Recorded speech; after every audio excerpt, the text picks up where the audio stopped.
Bwana asifiwe. Habarini za asubuhi kila mmoja. Naomba ya kwamba leo mimi nitakuwa, wewe utakuwa, tutakuwa kwa pamoja kwa jina la Yesu. Baba, tunakushukuru kwa ajili ya pendo lako. Asante Bwana kwa ajili ya mpango wako. Asante Bwana kwa ajili ya kule ambako unampeleka kila mmoja wetu kwenda. Tunaomba ya kwamba mioyo yetu itakuwa mikononi mwako, kutuinua juu, kutuongoza kusonga mbele, kutufanya kuwa watu, wake, waume, watumishi na wahubiri ambao tutapaswa kuwa. Asante Bwana kwa majibu. Kwa jina la Yesu tumeomba. Amen. Katika ujumbe wetu tunakuja katika Matendo ya Mitume sura ya 6 na tunaanzia mstari wa kwanza. Hata siku zile za ukuaji. Katika siku zile za udhihirisho wa Roho wa Mungu. Katika siku zile za makutano kuokolewa na wanafunzi kuinuliwa wakijiunga na kanisa. Katika siku zile za wale wanafunzi wakiendelea katika imani, wakiendelea katika mafundisho yenye uzima na katika ushirika. Katika siku zile za mateso, siku zile za kumhubiri Yesu na kufundisha habari za Yesu kila mahali. Katika siku zile za udhihirisho wa Roho katika kanisa lake, kupitia katika kanisa lake na kufikia ulimwengu wote. Katika siku zile ambapo walipokuwa wakiongezeka hesabu yao 12, 120, 3,000 na kuzidi, na 5,000 wakijiunga, makutano wengi, hesabu ya wanafunzi ilikuwa ikiongezeka. Anasema palikuwa na manunguniko ya Wayahudi wa Kiyunani juu ya Waebrania, kwa sababu wajane wao walisahauliwa katika huduma ya kila siku. Angalia mstari wa pili. Wale thenashara wakawaita jamii ya wanafunzi, wakasema, walikuwa wameshinda yale mateso yaliyotoka nje. Sasa kutokea ndani uharibifu ulikuwa ujaribu kuingia ndani, kwa sababu manunguniko yalikuwa yanaanza kuingia sasa.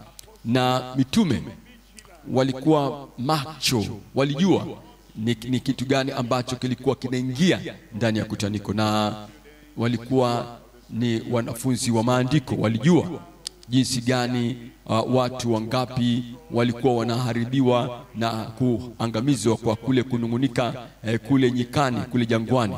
Na kwa sababu ya kunungunika kule, mara moja wakawaita wale makutano ya wanafunzi, wakawaita na kuambia ya kwamba haijuzu, si jambo lenye kustahili na si jambo sahihi ya kwamba sisi mitume tuweze kuiacha kazi ya Mungu na kuanza kuhudumia mezani.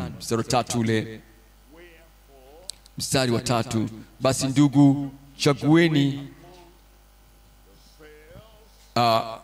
chagueni watu 7 miongoni mwenu walioshuhudiwa kuwa wema, wenye kujawa na roho na hekima,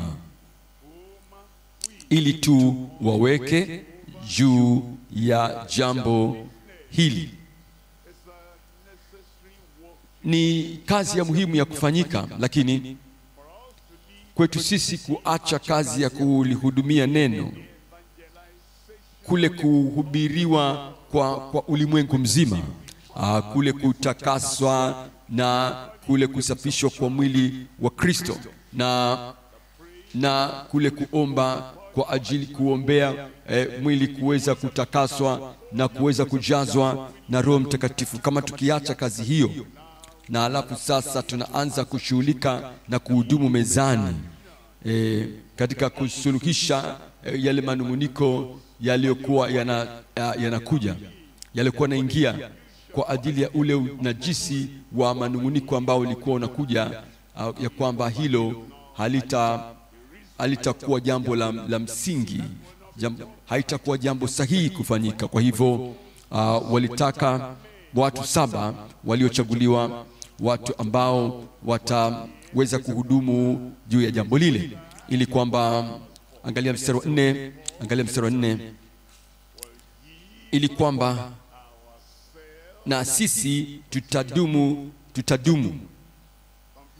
kikamilifu kwa moyo wote katika kuomba na kulihudumia neno.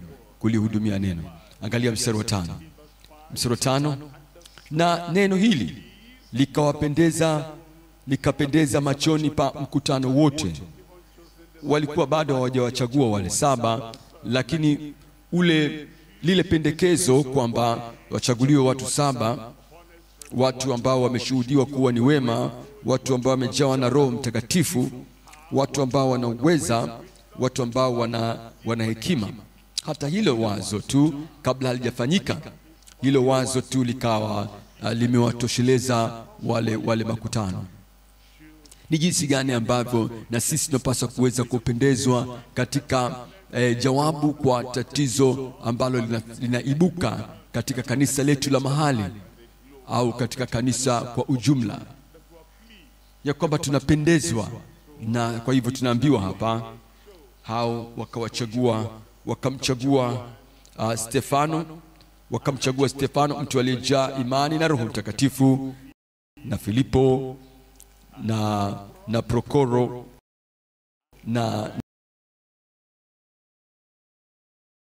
Nikanori na Timoni na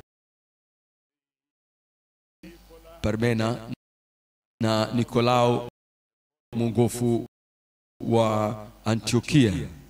Mstari wa 6 anatuambia, ambao wakawaweka mbele ya mitume, na hawakuchukua sheria mikononi mwao na kufanya aina ya maamuzi ya kipekee ya kisirisiri na kusema tunasuluhisha sisi hili tatizo, kwa hivyo tunachukua sheria mikononi mwetu, kwamba ule mwisho unahalalisha ile mbinu. Hapana, hawa watu walikuwa waliookolewa, hawa walikuwa ni watu waliotakaswa. Amen. Na hawa walikuwa ni watu wa kimaandiko. Mitume wamewaambia, chagueni watu 7 kati yenu, mnajuana ninyi kwa ninyi. Na walipokuwa wamewachagua hao watu 7, wakawasilisha hao kwa mitume, na walipokwisha mitume kuomba, wakaweka mikono yao juu yao. Mstari wa 7, walipokwisha kuomba wakaweka mikono yao juu yao, na neno la Mungu likaenea. Mstari wa 7, kusudi lilikuwa limekwisha kutimilizwa. Watu 7 wale walikuwa wamechaguliwa, na wale watu 7 wakaingia katika utendaji. Hakuna mwenye kulalamika au kunungunika. Mimi nimejawa na Roho Mtakatifu kama Petro alivyo naye. Ye anahubiri, kwa nini mimi sihubiri? Mimi nimejawa na imani kama Petro, kwa nini? Kwani mimi nikahudumu tu mezani? Mimi nimejawa na hekima kama mmoja wa wale mitume 12, kwa nini mimi niwe mtu wa kuhudumu tu mezani? Walikubali kile walichochaguliwa kukifanya, walizingatia katika lile ambalo wamechaguliwa kulifanya. Matokeo ni kwamba neno la Mungu lilizidi kuenea na idadi ya wanafunzi ikaongezeka, ikazidi sana katika Yerusalemu. Kabla ya tatizo, kabla ya manunguniko, idadi ya wanafunzi iliongezeka. Baada ya kusuluhisha tatizo la manunguniko, idadi ya wanafunzi ikazidi zaidi sana katika Yerusalemu, na jamii kubwa ya makuhani wakaitii ile imani, na tunaangalia wale watu na kanisa zima, watu ambao walichaguliwa, watu wataua, watu ambao walichaguliwa kuwa watumishi wa Injili. Lakini kumbuka, walisuluhisha kwanza tatizo. Na unapokuja katika mkutano huu wa watenda kazi, na mkono wa Bwana uko juu yako kwa upya, waza nini tatizo ambalo ndani ya kanisa utakalo kwenda kutumika kama chombo cha kuweza kulisuluhisha tatizo. Kama manunguniko yanaendelea, hakuna tatizo ambalo limesuluhishwa bado. Kama mambo ya kimwili yanaendelea, ina maana matatizo bado hayajasuluhishwa. Kabla hujaja katika eneo lile la kazi, na kabla hujachaguliwa na kuteuliwa katika sehemu hiyo ya kazi, sehemu yoyote ile, kazi ya kuhubiri, aina nyingine tofauti ya kazi, kama kanisa haliwi safi zaidi, takatifu zaidi, huru zaidi katika njia za Bwana, nini kusudi la kuchaguliwa kwako? Lazima ufikiri juu ya hilo. Ni mchango upi ambao unaufanya kwa ajili ya ukuaji, si tu wa kiidadi, ukuaji wa kiroho wa kanisa? Unachangiaje toka ulipokuwa umechaguliwa? Na ndio maana tunaangalia ukuaji wa watu wataua kuwa wahudumu wa Injili. Jambo la kwanza tunaangalia tunutu na madumadu wa manunguniko ya geuzayo ukuaji, au saratani. Saratani ya manunguniko, tunaweza kutumia neno hilo. Manunguniko ni kama saratani, inaanza kadude kadogo tu na kushambulia chembe moja. Ile chembe moja ikishakuwa imeharibika na kudhoofishwa na kuwa ya saratani, na inashambulia tena zile chembe zinazozunguka, chembe hai zinazozunguka, na zile chembe hai zinazozunguka zinapokuwa zimeshambuliwa, zinaanza kuathiri, kuambukiza chembe hai zingine, makundi mengine ya chembe hai, hadi inapofikia katika mahali pabaya. Kama ile saratani haikuzuiwa kwenye hatua ya kwanza, inakwenda kwenye hatua nyingine ya pili na hatua ya tatu, na mwisho inapofika kwenye hatua ya mwisho ya 4, tayari ni hatari sana. Na Bwana anataka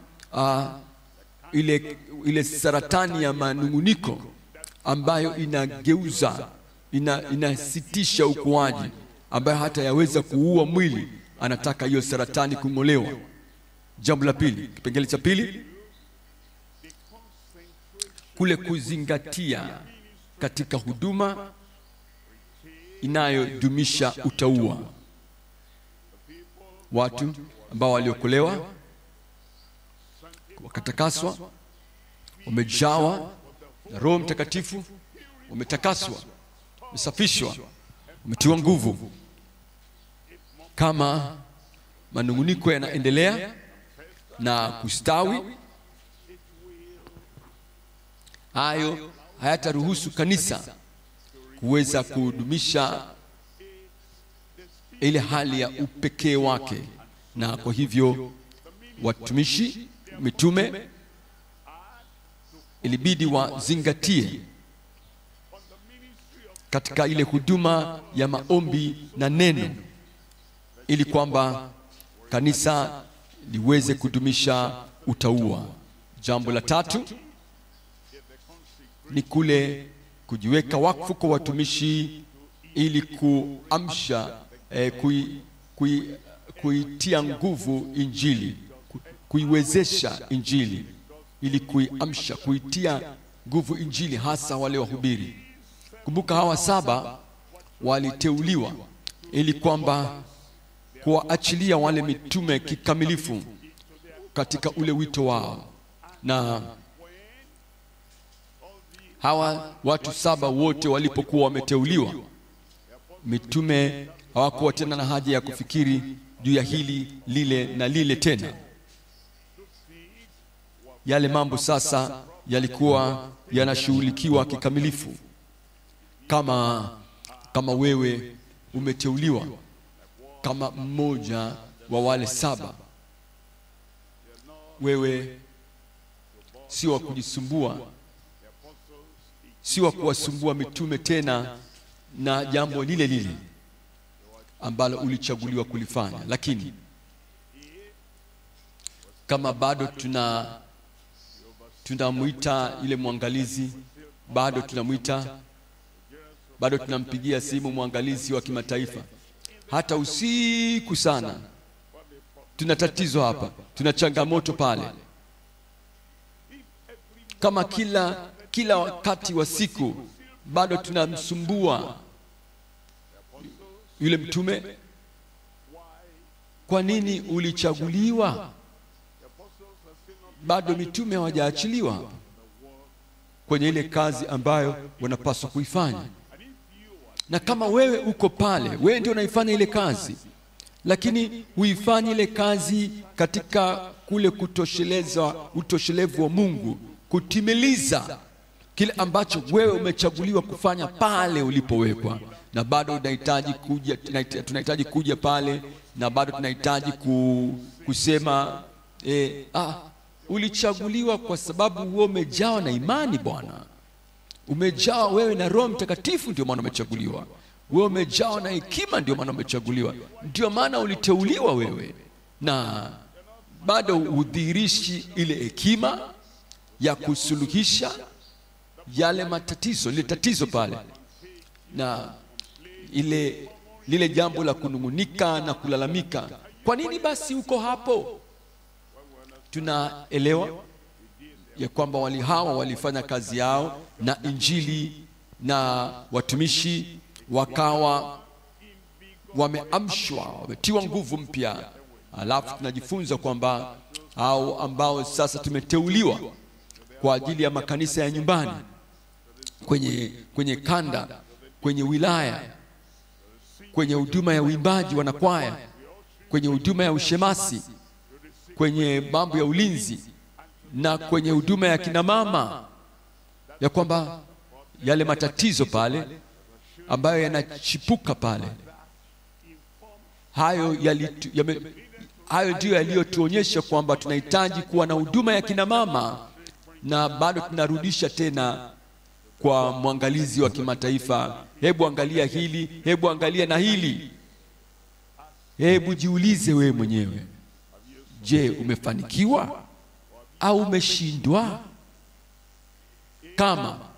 Kama kile ambacho uliteuliwa kufanya bado hakijawaamsha, hakijawapa nafasi na kutia nguvu mitume, jiulize wewe mwenyewe, je, nimekuwa na ufanisi au nimekuwa mtu wa kushindwa? Hebu turejee kwenye kipengele cha kwanza hapo. Wale tunutu au saratani ya manunguniko isitishayo ukuaji, igeuzayo ukuaji. Katika Matendo ya Mitume sura ya 6 mstari wa 1, mtumishi anachukua neno makini sana hapa. Hata siku zile wanafunzi walipokuwa wakiongezeka hesabu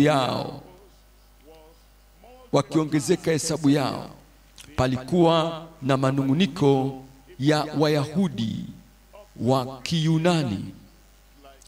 Ni kama kabila sasa, kwa sababu sisi sio kabila ya mwangalizi wa mkoa. Hebu angalia wanavyotudharau sasa, kwa sababu sisi sio wa kabila ya mwangalizi wetu wa wilaya au mwangalizi wetu wa kitaifa, kwa sababu sisi sio kutoka katika ule mkoa wa mwangalizi wetu wa kitaifa. Hebu angalia anayetukuta sasa. Kwa nini?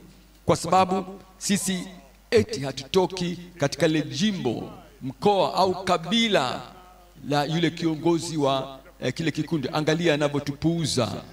Wale Wayunani wakanungunika juu ya Waebrania kwa sababu wajane wao walisahauliwa katika huduma ya kila siku. Wale tunutu wa manunguniko ambao wanageuza ukuaji. Kipengele cha kwanza hicho andika vizuri. Hapa tunatazama matatu. Jambo la kwanza, Rumi ya kwanza, uharibifu wa kidhambi wa manunguniko. Jambo la pili, Rumi ya pili, hukumu kali ya manunguniko, onyo kali dhidi ya manunguniko.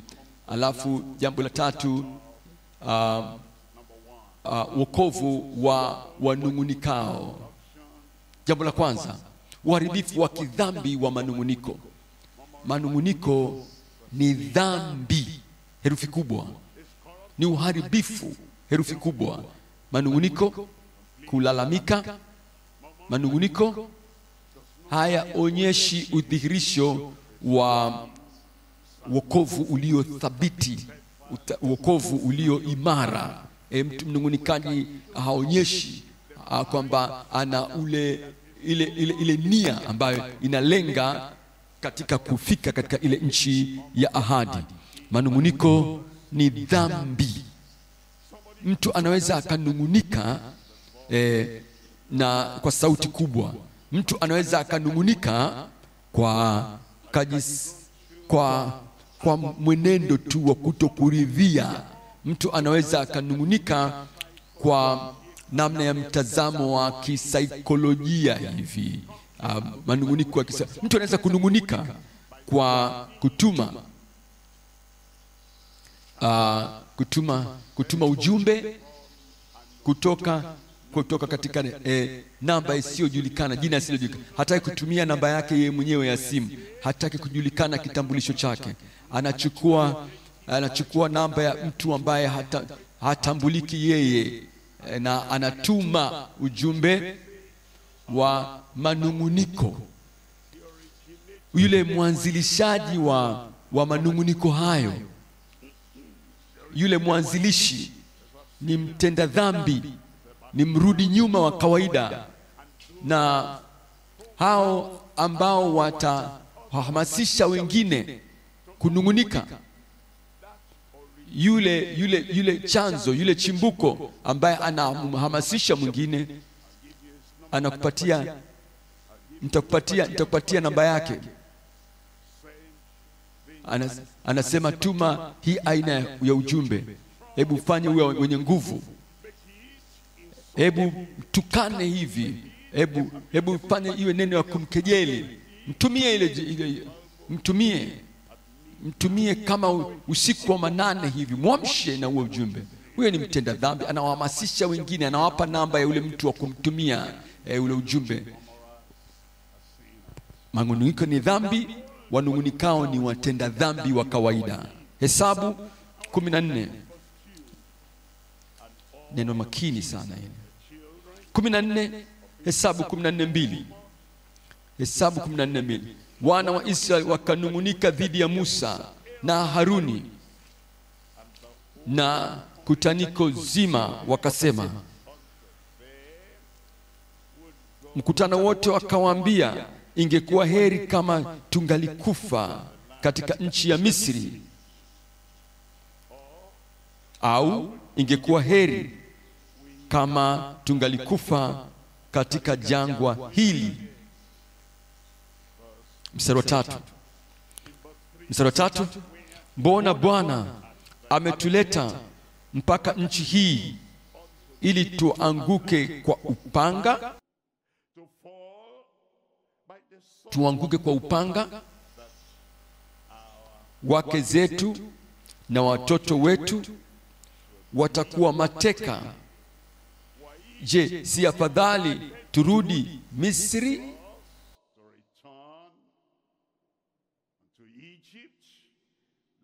Angalia mstari wa 4. Wakaambiana, na tumweke mtu mmoja awe akida, tukarudi Misri.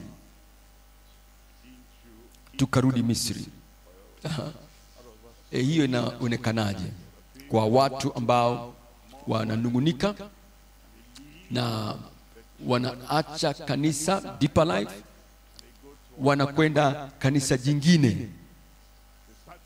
Walianza manunguniko, na badala ya kuleta ile changamoto, ile tatizo kwa uongozi, wanaona ni afadhali waende kwenye kanisa jingine, kanisa la Injili, kanisa la kiroho, kanisa la Kikatoliki, lolote lile. Wanaona ni afadhali waondoke waende kwenye kanisa jingine. Hawafanyi tu hivyo, wanakusanya na wengine katikati ya kanisa, wanakusanya, wanasema, hebu na tu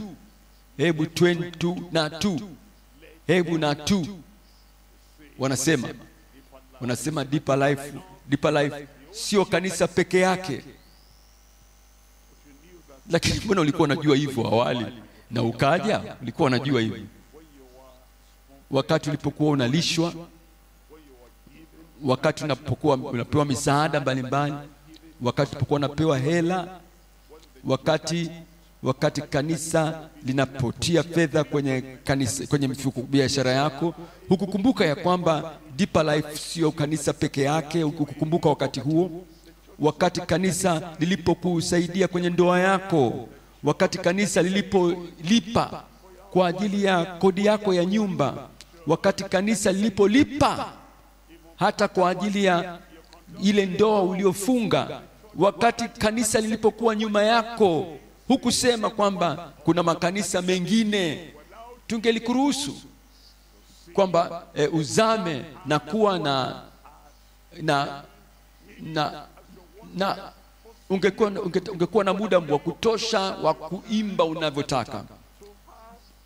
Ulipotaka kupata nafasi ya kuwa na matamasha, tukaagiza watu huku na kule, wakati huo hukujua ya kwamba kulikuwa na kanisa jingine, ukakaa.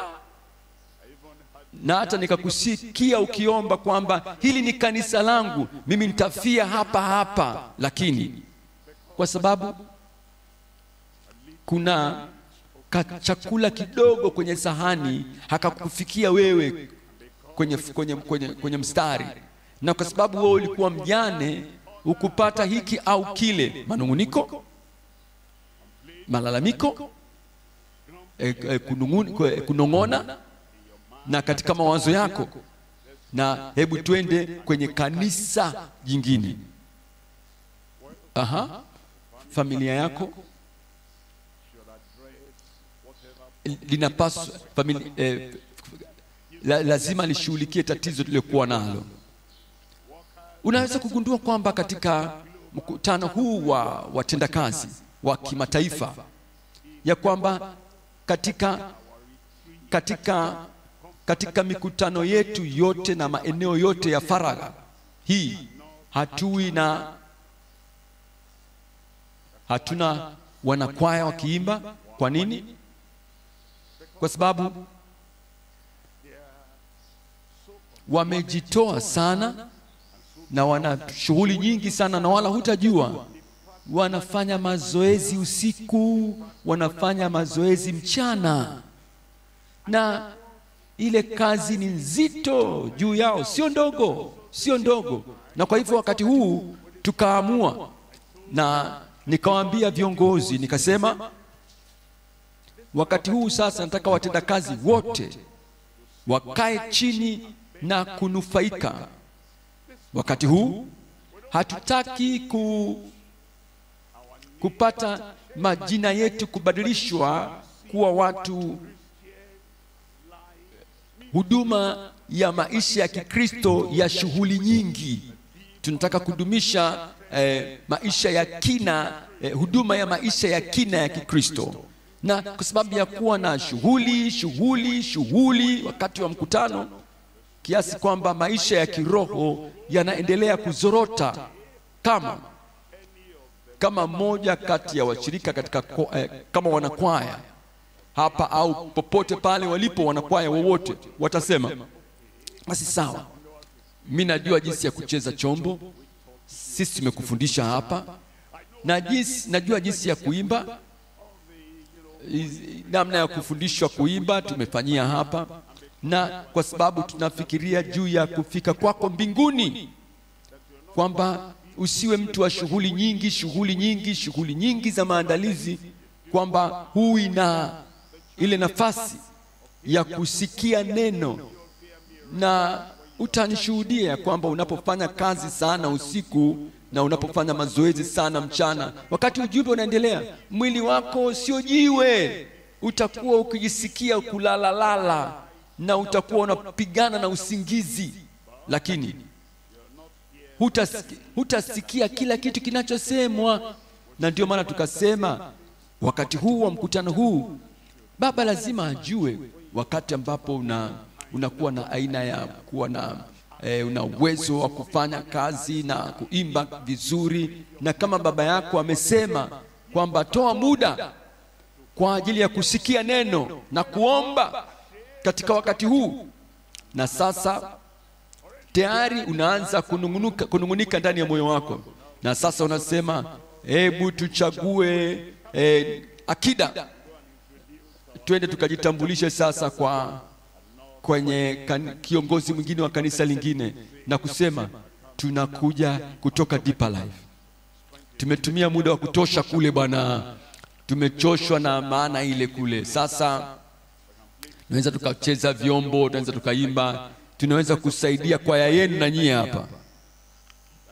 Hii ina maana ya kwamba unatoka kutoka manungunikoni kwenda katika kurudi nyuma kabisa. Lakini hawa watu ambao walisema kwamba sisi tutajichagulia akida ili kwamba turudi Misri, mimi sitarudi Misri. Sema tena, mimi sitarudi Misri. Nakumbuka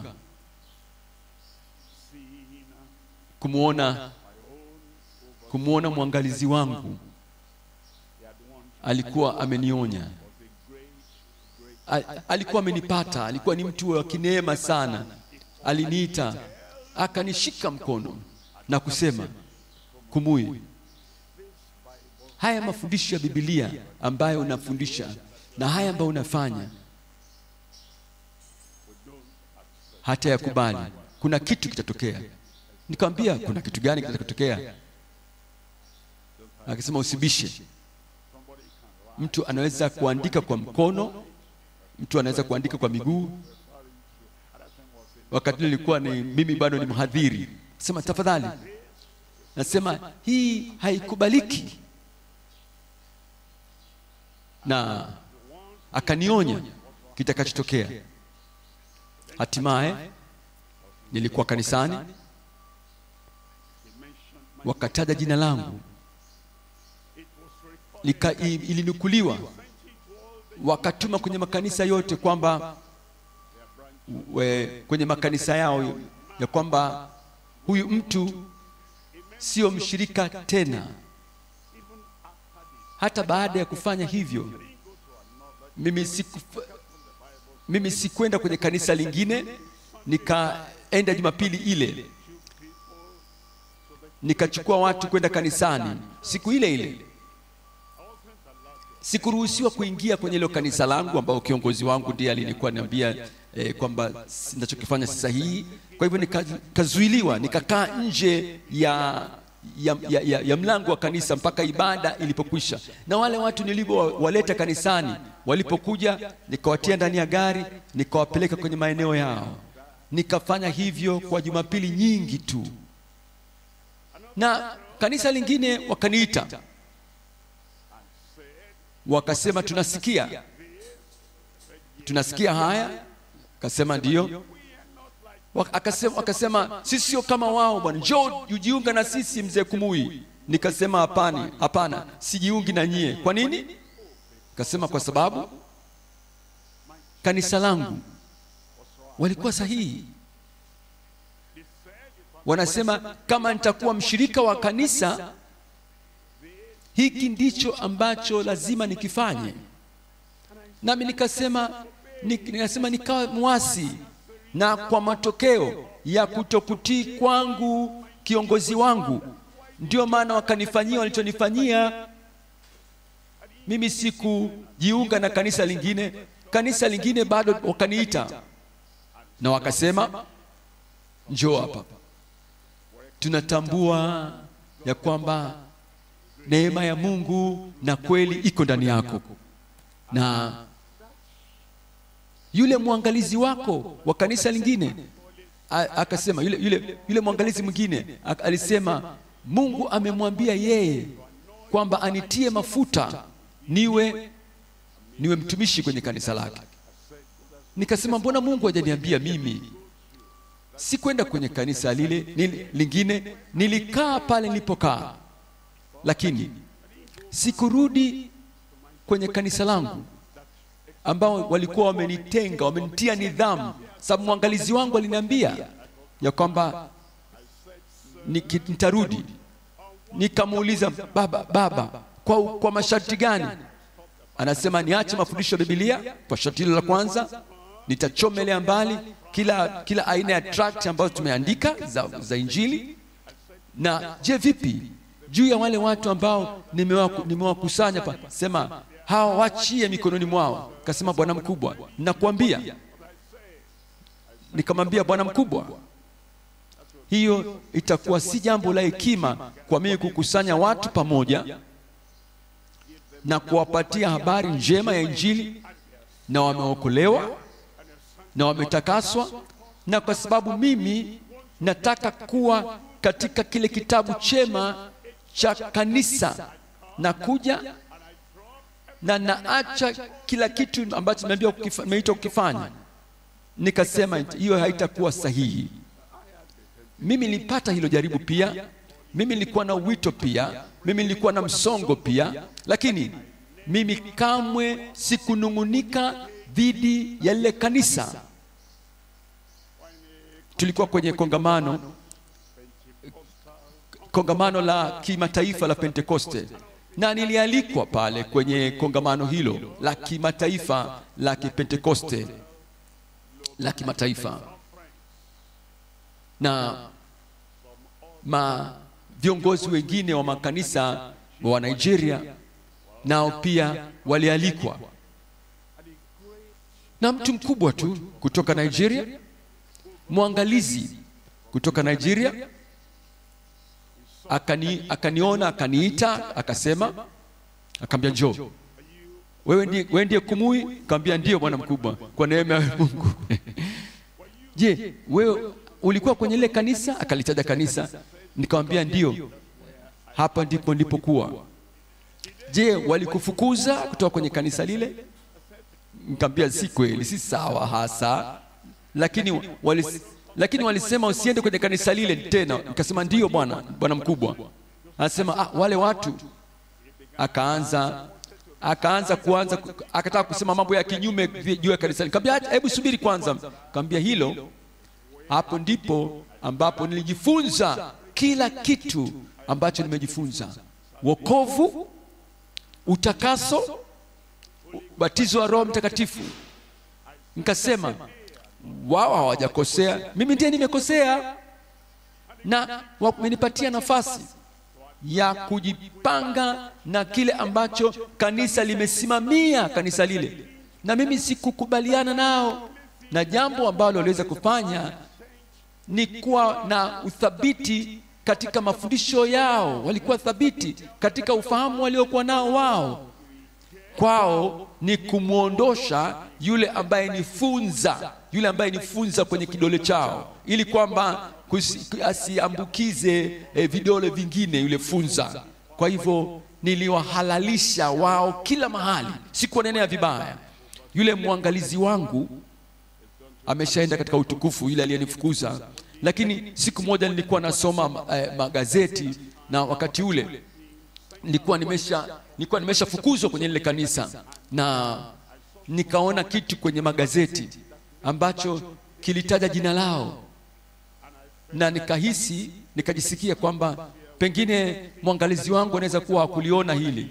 Na wakati ule wa saa za kazi nilikuwa naweza kwenda pale wakati wa kazi, isipokuwa Jumapili na wakati wa kongamano na wakati wa mikutano ya kambi sikuweza kufika. Nikaenda na gazeti lile, nikamwendea nikamwambia, mchungaji, nimesoma hili kwenye gazeti, na hili nilisoma litakuwa na athari ya kinyume kwa kanisa. Hebu tafadhali, hebu liangalie, nifanya kitu juu ya hilo.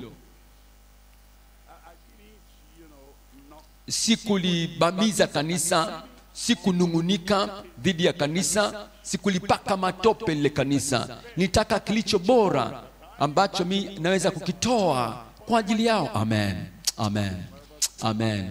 Yule mwangalizi wangu, mchungaji wangu, akaniangalia akasema, Kumui, wewe unatupenda hivyo, unalipenda kanisa? Nikamwambia ndio, unawapenda bwana mchungaji. Na akasema, sasa kwa nini usirudi? Nikamwambia hebu tuliache hilo, kwa sababu siwezi kuyatimiza masharti ya kurudi hapa kanisani.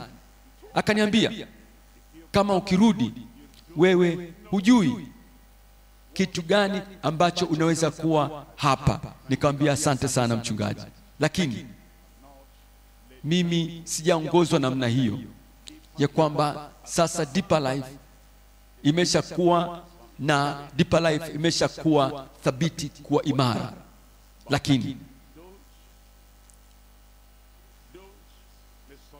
usikose kunielewa mchungaji. Bado nikachukua msimamo wangu. Tulikuwa na mkutano Bagada, mkutano wa mwisho wa juma, na nikasikia kwamba kanisa langu lile la mwanzo wamekuja kugawa vipeperushi bila mimi kufahamu. Na nikatoa tamko, kama umepata kipeperushi chochote cha Injili umepewa kwamba ambacho hatujakupatieni sisi kutoka madhabahuni ofisini, nyoshe vipeperushi. Tukavikusanya vipeperushi vile, nikavipeleka kwa viongozi wetu hapa Lagos. Nikamwambia hebu nisaidie kwenda kuwarudishia vipeperushi kwa mchungaji wao, mwangalizi wao. Aliponiona mara iliyofuata akasema, Kumui. Nikamwambia ndio mchungaji. Tuligawa zile tracts za Injili katika kanisa lako la Deeper Life, na umekusanya kila kitu na mmeturudishia. Nikamwambia ndio mchungaji. nimekurudishia kwa sababu nimekuheshimu. Kama haingekuwa maandiko yako, tungelikuwa tumechoma moto, lakini kwa heshima niliyokuwa nayo kwa ajili yako, ndio maana nimekurudishia. Na nikasema nimevituma vipeperushi hivyo kukurudishia, kwa sababu kama wewe una mkutano wako, mimi siwezi kuja na kutuma watu wangu waende wakagawe vipeperushi vyetu vya Deeper Life hapo kwako. Nikasema kile ambacho mimi sitakufanyia, singetarajia na wewe unifanyie mimi. Sikunungunika, nilichukua tu hatua, lakini sikuweka maakida, hebu turudi pale ambako tunatokea, turudie tena kwenye mahali pale. Manunguniko kutakufanya wewe upoteze mwelekeo wako na ile hisia yako ya kusonga mbele na Bwana. Manunguniko yataondolewa kutoka kwenye kanisa letu kwa jina la Yesu. Amen. Angalia Rumi ya pili, amekwenda kwa kina mtumishi. Onyo kali kwa dhidi ya manunguniko. Onyo kali dhidi ya manunguniko. Wakorintho wa kwanza 10. Wakorintho wa kwanza 10:10. 10:10 Wakorintho wa kwanza anasema, Agano Jipya hilo, amri hiyo, anasema wala msinungunike. Agano Jipya hilo, kama wengine wao walivyonungunika wakaharibiwa na mharabu. Mstari wa 11 anasema, basi mambo hayo yaliwapata wao kwa jinsi ya mifano, yakaandikwa ili kutuonya sisi tuliofikiwa na miisho ya zamani. Jambo la tatu ni wokovu wa kina wa wanungunikao. Tunaambiwa katika Wafilipi sura ya pili, Wafilipi sura ya pili mstari wa 14, fanyeni yatendeni mambo yote pasipo manunguniko wala mashindano. Umezaliwa mara ya pili, wewe ni shemasi, uko katika mambo ya usalama, uko kati ya wapiga vyombo, mwimbaji, mwanakwaya, wewe unatusaidia kwenye usafi, uko katika mambo ya vyombo vya umeme, wewe uko katika muda wote, wewe uko muda wa kitambo. Yatendeni mambo yote pasipo manunguniko wala mashindano. Kipengele cha pili. Katika kipengele cha pili tunakwenda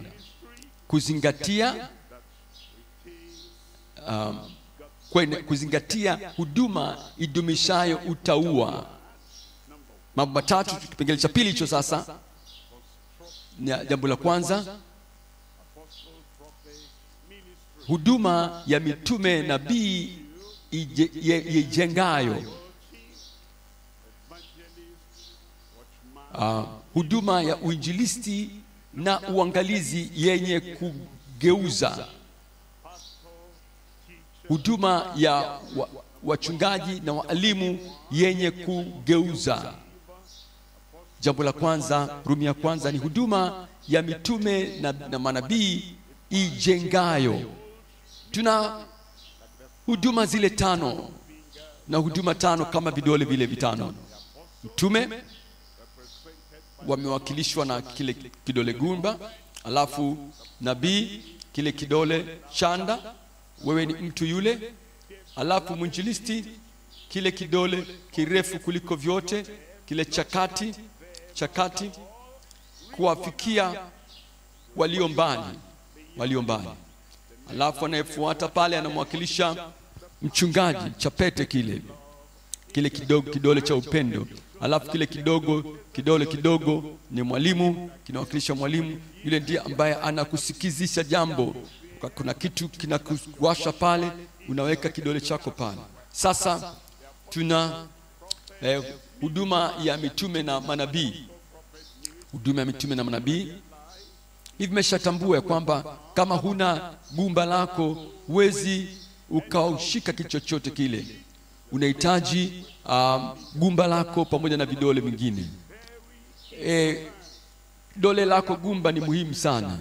Yule mtume ni wa muhimu sana katika kushikilia lile kanisa pamoja. Kidole chako gumba kinawakilisha wale mitume. Kile kidole kinachofuata kidole kile chanda na manabii. Anasema haistahili kwa sisi kuacha huduma ya neno, kulihudumia neno, na Mungu akawatumia wale mitume, unapata kuelewa, ili kuweza kuandika ile agano jipya lote. Muhimu sana lolote ambalo vile vidole vingine vinafanya. Ile gumba lazima liwe, ile gumba lazima liwepo kuongoza njia. Waefeso sura ile 4 mstari wa 11. Naye alitoa wengine kuwa mitume, na wengine kuwa manabii, na wengine wainjilisti, na wengine wachungaji na waalimu. Kwa nini? Angalia mstari wa 12. Sura 12, kwa kusudi la kuwakamilisha watakatifu, hata kazi ya huduma itendeke, hata mwili wa Kristo ujengwe. Na ndio maana wale mitume wakasema haifai, haistahili kuacha ile huduma ya maombi na kule kuhubiriwa kwa neno, kwa sababu ni kupitia wao ndipo ambapo kutakuwa na ile kazi ya kuwakamilisha watakatifu kwa ajili ya kule kuja kwake Bwana. Itakuwa ni fungu lao kuwafundisha watendakazi kwa ajili ya ile kazi ya huduma, na kwa ajili ya kujenga ule mwili mzima wa Kristo. Mstari wa 13, hata sisi sote, ile huduma, hata sisi sote, mitume, manabii, wachungaji, walimu, wainjilisti, na kwa ajili ya kanisa, hata sisi sote tutakapofikia umoja wa imani na kumfahamu sana mwana wa Mungu, hata kuwa mtu mkamilifu, hata kufika kwenye cheo cha kimo cha utimilifu wa Kristo. Na ndio maana walikuwa na kuhitaji kuzingatia katika huduma yao, ile huduma ya ijengayo ya kulijenga kanisa. Angalia Rumi ya pili hapa. Rumi ya pili, huduma ya mwinjilisti igeuzayo. Wale wainjilisti walipaswa kuwafanya watu waokolewe kuja katika ufalme, na alafu kuja kujiunga na kanisa. Anatuambia katika Timotheo wa pili sura ya 4, Timotheo wa pili sura ile ya 4 mstari wa 2, lihubiri neno, uwe tayari wakati ukufaao na wakati usiokufaa. Karipia, kemea na kuonya kwa uvumilivu wote na mafundisho. Mstari wa 5 anasema bali wewe uwe na kiasi katika mambo yote. Kuna maeneo mengine ya kazi, hayo mambo yasikuondoe kutoka katika ile kazi ya kuwa macho kwa kazi ya uinjilisti, ya kwamba kule kugawa kwa chakula nini? Yani kule kuwa na ile kazi ya kikawaida ya kanisa ambayo ni muhimu sana, havitakufanya wewe kuchepuka kutoka katika kuifanya ile kazi ya mwinjilisti. Angalia, anasema uwe makini. Anasema bali wewe uwe na kiasi katika mambo yote, vumilia mabaya, fanya kazi ya mhubiri wa Injili, uwe na macho dhidi ya mambo mabaya kutoka kwa watu ambao wamepoteza mwelekeo wao. Uwe makini, vumilia mabaya hayo, na fanya kazi ya mhubiri wa Injili, wa Injili. Fanya hiyo kazi ya kuwa mhubiri wa Injili, timiliza huduma yako. Tunakuja katika Rumi ya 3 hapa. Rumi ya 3 ni huduma ya mwalimu mchungaji yenye kuhifadhi. Huduma yenye kuhifadhi ya mchungaji na mwalimu. Huyo anapaswa kwenda kila mahali, Yerusalemu na kwingineko, makao makuu, ile huduma ya kifundisha. Na katika maeneo mengine mbalimbali ya kanisa, mchungaji, ile huduma ya mchungaji na mwalimu haistahili kwa wewe kuacha hiyo kazi ya uchungaji na ufundishaji alafu kuhudumu katika meza, kuhudumia mambo ya meza. Hapana, fanya hiyo kazi. Angalia Matendo ya Mitume sura ile 20. Matendo ya Mitume 20. Anasema ya kuwa sikujiepusha katika kuwatangazia neno lolote liwezalo kuwafaa, bali naliwafundisha wazi na nyumba kwa nyumba. Angalia mstari wa 21. Nikiwashuhudia Wayahudi na Wayunani wamtubie Mungu na kumwamini Bwana wetu Yesu Kristo. Bwana wetu Yesu Kristo. Angalia mstari wa 26. Kwa hiyo na washuhudia wote siku hii ya leo ya kuwa mimi sina hatia kwa damu ya mtu awaye yote. Mstari 27. Kwa maana sikujiepusha na kuwahubiria habari ya kusudi lote la Mungu. Sijaacha kuwashuhudia habari ya kusudi lote la Mungu. Mwili mzima, jumla yote ya mafundisho ya neno sijayapuuza, sijaacha kuwatangazieni shauri lote la Mungu, shauri zima lote la Mungu. Mstari wa 28 anasema jitunzeni nafsi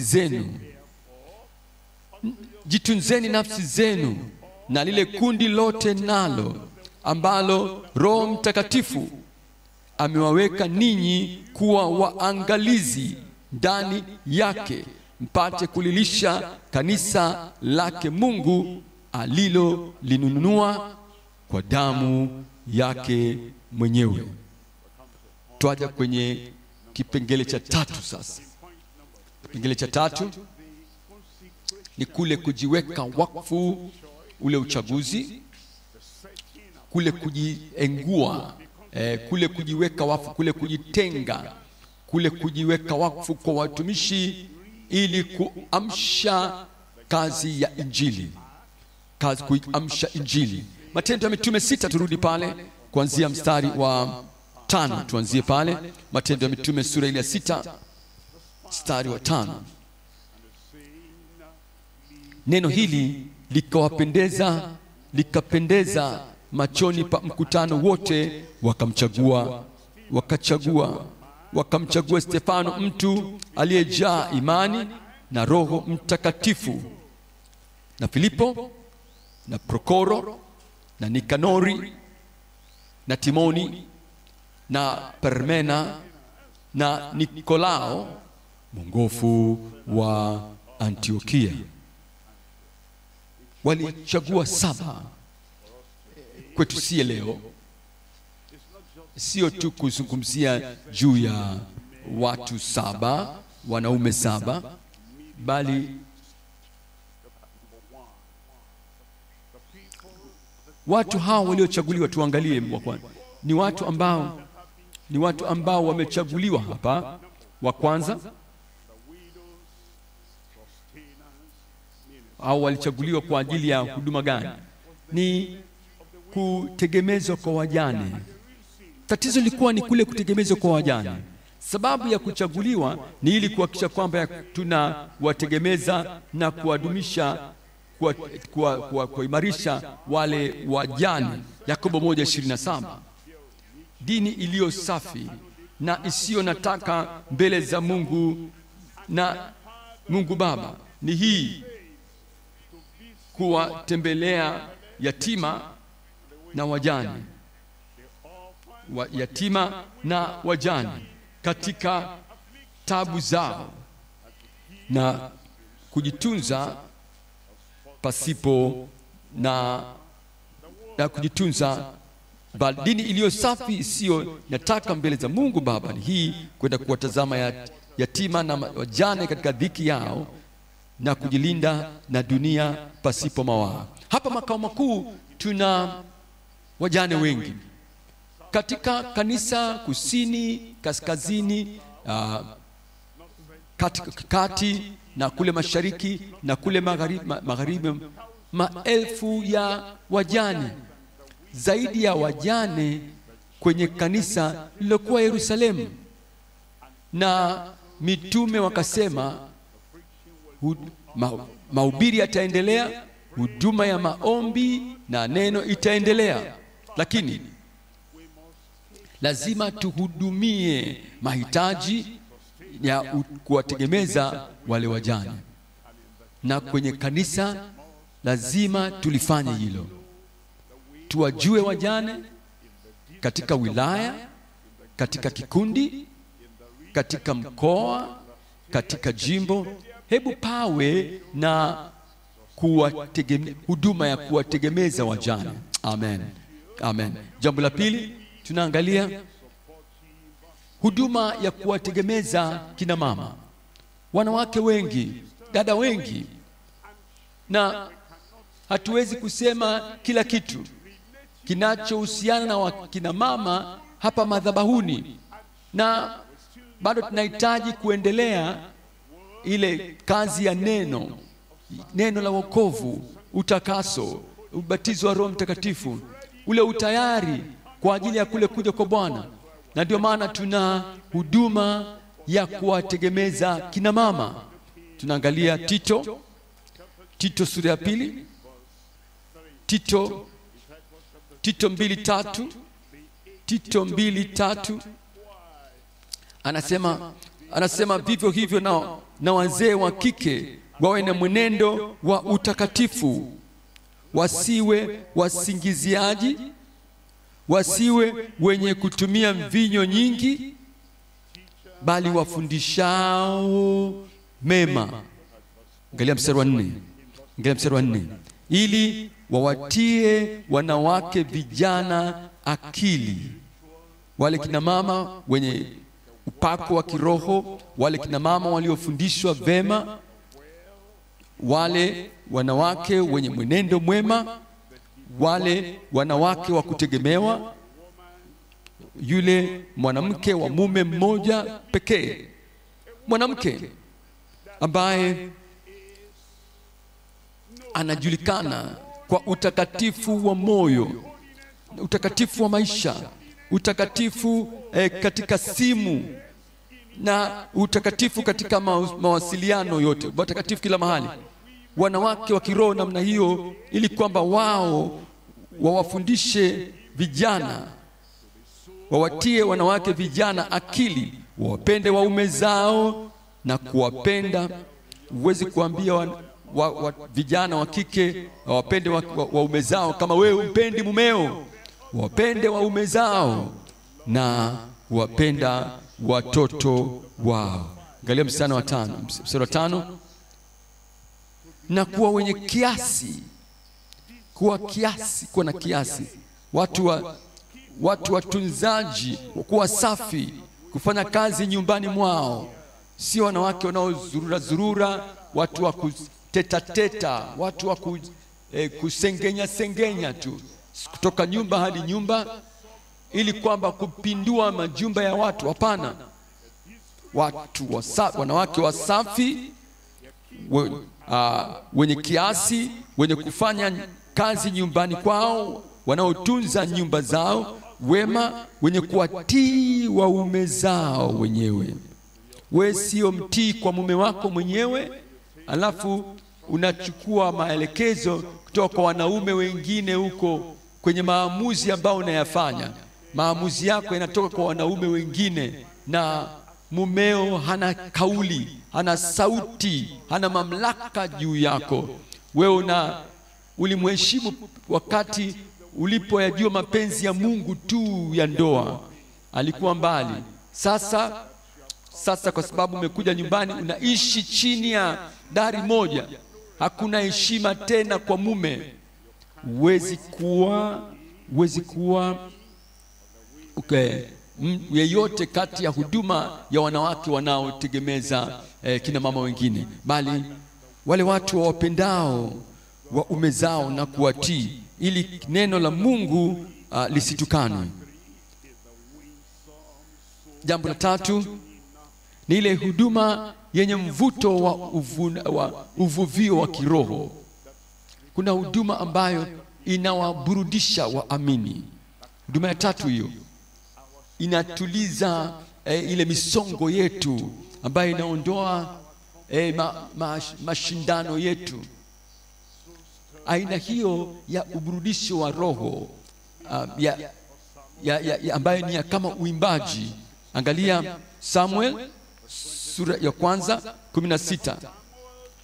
Samuel ya 1:16-23. 16-23. Ikawa 16-23 anasema, ikawa ile roho mbaya kutoka kwa Mungu ilipomjia Sauli, ndipo Daudi akashika kinubi, akakipiga kwa mkono wake, akachukua chombo cha muziki na kukipiga kwa mkono wake. Mfalme, kiongozi wa taifa, alikuwa na tatizo la msongo wa mawazo, alikuwa na bugudha katika akili, alikuwa na mapambano katika roho yake, alikuwa na kusubuliwa na mapepo wabaya. Na hii huduma ya kuziamsha roho, ya kuburudisha nafsi, huduma ya kuburudisha na kutuliza nafsi, huduma ya muziki. Wakati Daudi alipopiga chombo, Sauli hakubugudhika, hapana, alitulia. Na hicho ndicho ambacho huduma ya muziki inatakiwa kufanya. Tunatakiwa kujua hilo. Kuna kile tunachoita muziki wa maji baridi, yametulia. Unapokwenda kwa mganga wa meno, wakati wanachimba, kuna muziki unaimba huko kwa nyuma. Wakati mwingine unakwenda kwenye mahali ambapo wanakata hiki, wanakata kile, na kuna muziki ambao unaimba.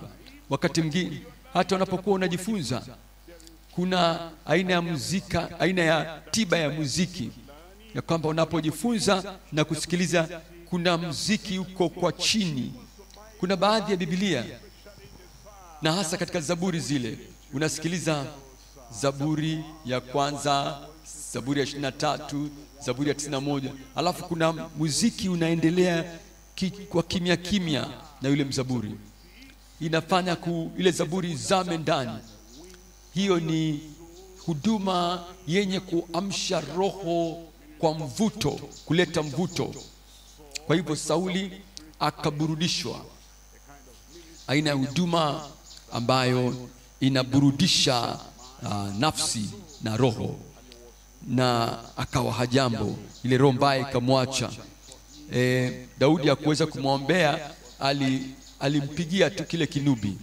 Na roho Mungu anapoambatana na huko kucheza chombo, wale ambao ni wagonjwa wanapata haujambo. Amen. Utapata haujambo kwa jina la Yesu. Na pepo mbaya akamtoka Sauli. Hivi utasema ya kwamba muziki wako, kucheza kwako chombo, uimbaji wako, wale ambao wana pepo wabaya wanaburudishwa kwa muziki wako, wanakuwa haujambo kwa uimbaji wako, na hata pepo mbaya anawatoka hao. Na hicho ndicho ambacho huduma ya muziki inapaswa kukifanya. Sio tu kuburudisha tu, bali kufungua moyo kwa ajili ya neno la Mungu kuingia. Hebu litwae hilo wakati unapofuata mwingine, unapata nafasi ya kupiga chombo. Na kwa hakika katika zile nyumba za wazee, wanakotunzwa kule, wakati mwingine kuna katika mahali pale pa kuwatunza pale ambapo wale watu ni kama hawana tiba, kuna wanamuziki pale, waimbaji wanawapigia muziki pale, wanaburudisha mawazo na mioyo ya watu wale wazee. Na tunapokuja kanisani, siku za uamsho, wakati wa uamsho, sio kanisa hili, kila mahali ya kwamba zile nyimbo za kimaandiko au yale maandiko katika nyimbo, nakuwa na hayo yote, watu wanasikiliza na wanaburudishwa. Hilo ni huo ni huduma ya mvuto ya kuburudisha roho. Angalia huduma ya 4, ni ile huduma ya kuwa macho na kudhibiti. Huduma ya kuwa macho, ya uangalizi na udhibiti. Hiyo ndio uangalizi na udhibiti. Hiyo ni huduma ya mashemasi, ni kuitegemeza ile kazi ya ule mhudumu wa neno, ili kwamba ile neno liweze kuja na kuwafikia watu. Anasema sura 84 mstari ule wa 10, hakika siku moja katika nyua zako ni bora kuliko siku 1000.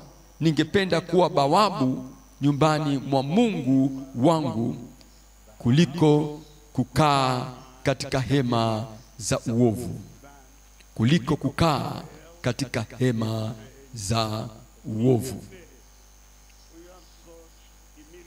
Unapokuwa na huduma sampuli hii, unakuwa macho, na unapokuwa macho, ili kwamba kanisa liweze kuthibitika na chochote kile ambacho kitazuia au kitaharibu katika ule uthabiti wa kiroho wa kanisa.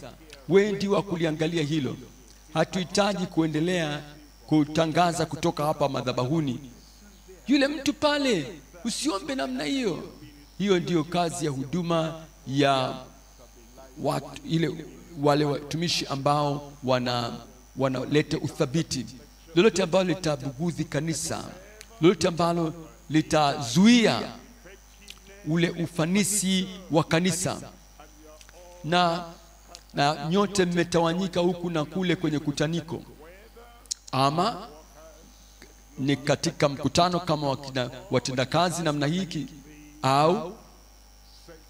au kwenye kanisa la mahali, au kwenye kanisa kuu au kwenye kanisa la kitongoji au katika kanisa la wilaya. Na unajua watu ambao unawajua kule mtaani, unapokuwa kwenye basi, yule mtu ambaye ye anataka tu kufanya aina ya bugudha isiyokuwa na sababu. Unawajua hao. Na kwenye kanisa unawajua hao. Unajua pale ambapo wanakaa. Na kama unaelewa sababu ya sisi kuwa tumekuchagua, kwa nini umeteuliwa, utakuwa ni mwangalizi mwenye kudhibiti, mtumishi mwangalizi mwenye kudhibiti mazingira, na utawadhibiti watu hao. Utakuwa kama uko kwenye mnara hivi na kuwa mlinzi. Huduma ya 5 tunaangalia huduma ya kazi ya kimkakati ya watenda kazi. Huduma ya kimkakati ya watenda kazi. Huduma ya kimkakati ya watenda kazi. Timotheo wa pili sura ya 2 mstari 15.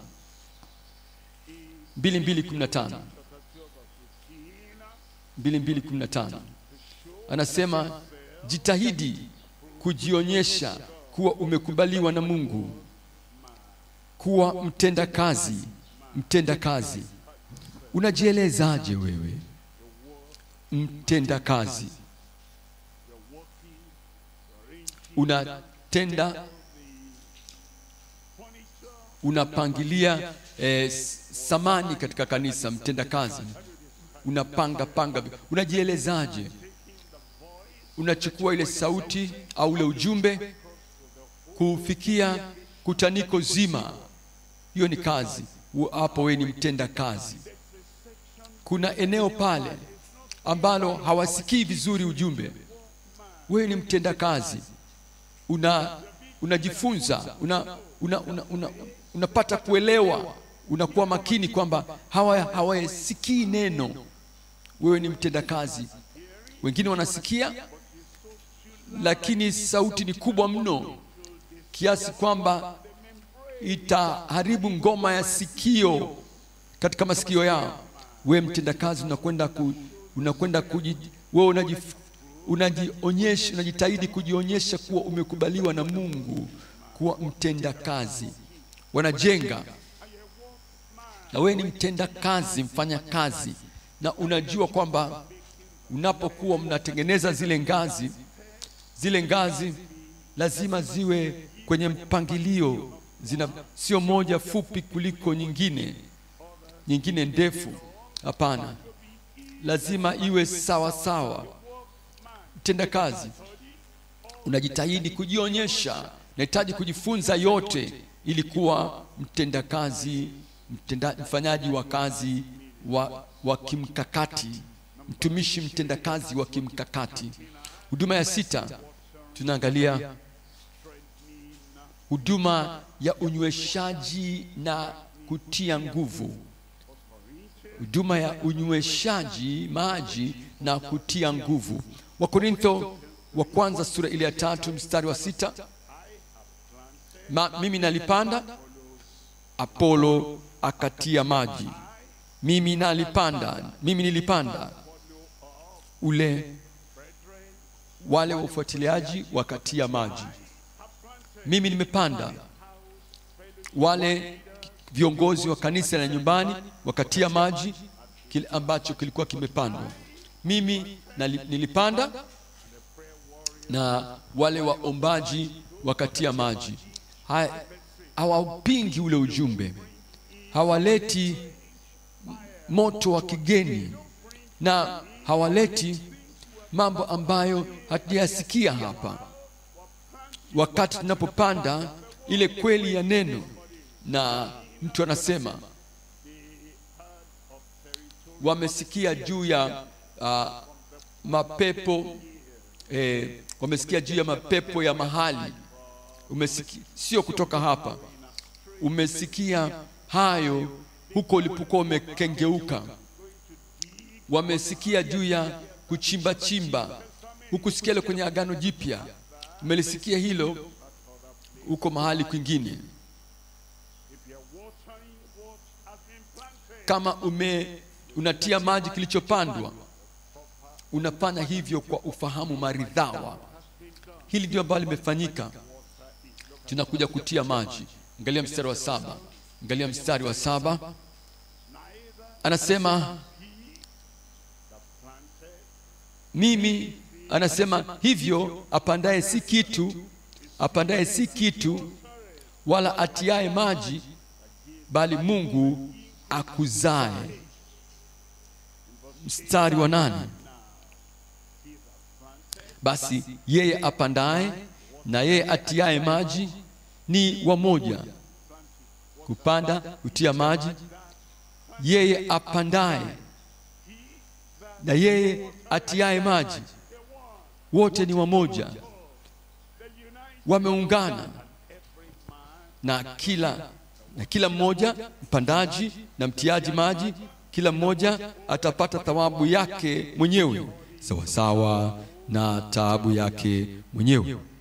Angalia mstari wa 9. Mstari wa 9, maana sisi tu wafanyakazi pamoja, wale ambao tunapanda, sisi wale ambao tunatia maji. Maana sisi tu wafanyakazi pamoja na Mungu, na wawili hawezi kutembea pamoja isipokuwa wamepatana. Ninyi ni shamba la Mungu, ni jengo la Mungu. Tunakuja katika huduma ya 7.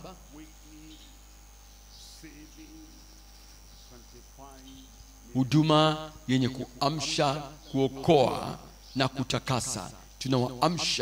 Tunawaamsha waokolewe, watakaswe.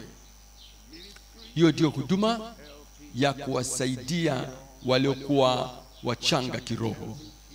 Tunawasaidia vijana, tunasaidia wanafunzi, tunasaidia watu wa chuo, unawasaidia vijana ambao wa rika. Huduma ya kuamsha, kutakasa, kuokoa, kuamsha, kutakasa na kuokoa. Zaburi ya 144.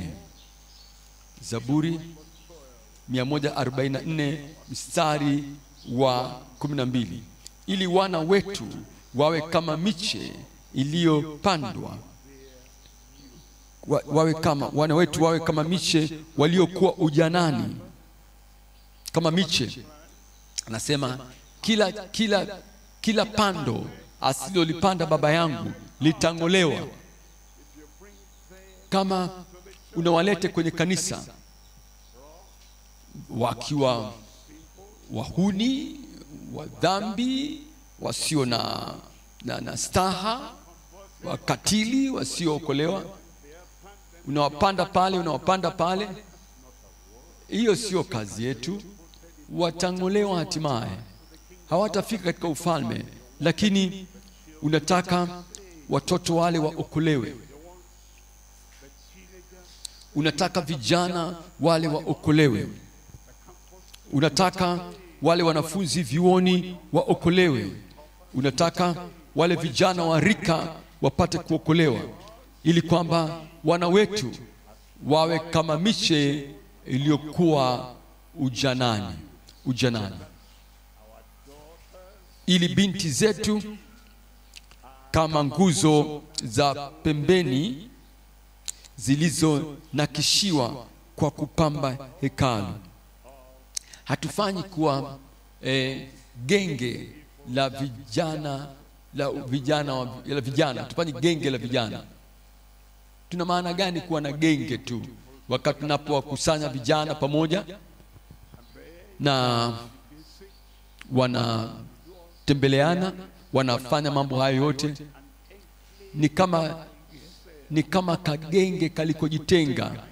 Usiku wanatembeleana, wanapikiana, alafu kuna aina ya upendo ambayo baadhi ya watu wanajenga kati ya vijana, vikundi vya vijana.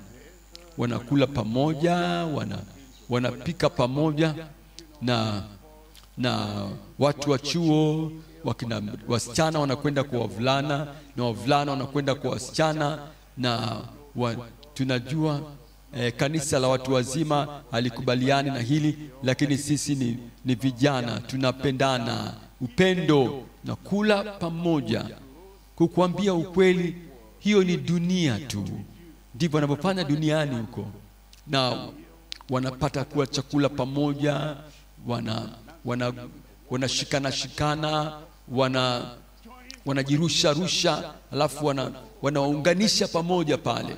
Hapana, huduma yetu ya vyuo sio vya kuinua magenge tu ya kutembeleana watu na kucheza michezo hiyo ya bandia hiyo. Na huduma ya vijana sio kwa ajili ya maisha ya kutokujali, kwamba wanafanya kitu ambacho ni cha umbali kabisa na wokovu na utakatifu na utakaso, lakini ile huduma ili kwamba vijana wetu waweze kukua kama miche iliyopandwa katika ujana wao, ili kwamba binti zetu kama nguzo za pembeni zilizonakishiwa kwa kupamba hekalu. Ni wataua, ni watu waliotukuka, wanajichukulia kwa namna ya kwamba wanaheshimika kwa utakatifu na kwa haki. Waraka wa kwanza wa Yohana sura ya 2, waraka wa kwanza wa Yohana 2:13 nasema, nawaandikia ninyi akina baba kwa sababu mmemjua yeye aliye tangu mwanzo. Nawaandikia ninyi vijana,